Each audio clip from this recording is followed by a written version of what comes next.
Okay class, today our topic about nerve cell and neuron. ठीक है, ये हमारे पास स्ट्रक्चर है किसका, न्यूरॉन का। ठीक है, अब इसमें बेसिकली दो पार्ट्स होते हैं, एक होती है सेल बॉडी, एक होता है एक्सोन। ठीक है, सेल बॉडी से ना तार की तरह की निकली हुई साख्ते होते हैं, ये आपको नजर आ रही है। ठीक है, ये और एक ये।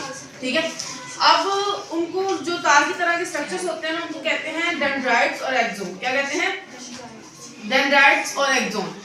अब डेंड्राइट्स और एक्सोन में फर्क कहाँ से हमें पता चलता है कि जो डेंड्राइट्स होते हैं वो जो नर्व इंपल्सेस होती हैं, मतलब जो पैगाम होता है वो सेल बॉडी की तरफ लेके आते हैं। ठीक है, क्या करते हैं? सेल बॉडी की तरफ लेके आते हैं। लेकिन जो एक्सोन होते हैं वो क्या करते हैं? सेल बॉडी से दूर लेके जाते हैं। ठीक है, ये आप लोगों के पास एक्सोन है, ये आपके पास डेंड्राइट्स है। इनमें फर्क क्या है?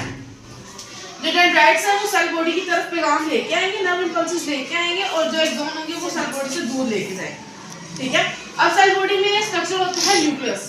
ठीक है, उसके अंदर पाया जाता है न्यूक्लियस का। हमें पता है न्यूक्लियस में क्या होता है, क्रोमोसोम्स होते हैं जो मेन चीज होती है, और क्रोमोसोम्स के अंदर क्या होता है, हमारा हेरिडिटी मटेरियल होता है। ठीक है, अब एक्सोन के स्ट्रक्चर में हमारे पास क्या क्या है? एक हमारे पास माइलिन शीट है, एक नोड ऑफ रंगीन है, और दूसरा श्वान सेल है।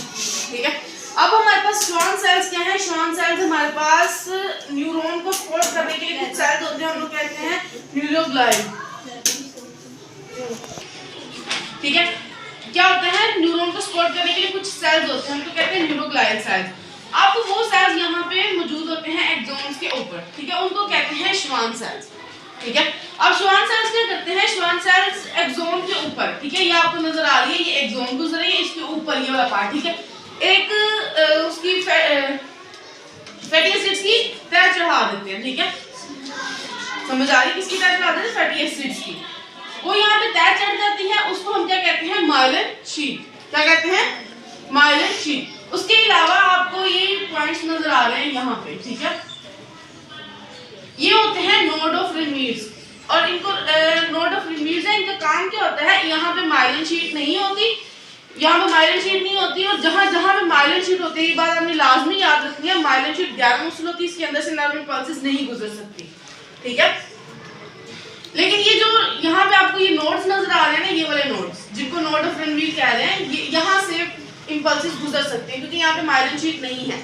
अब कुछ इंपल्सेस ऐसे होते हैं जिन्होंने गुजरना भी लाजमी होता है, तो क्या करते हैं? जंप टू जंप जाती है, जैसे यहाँ से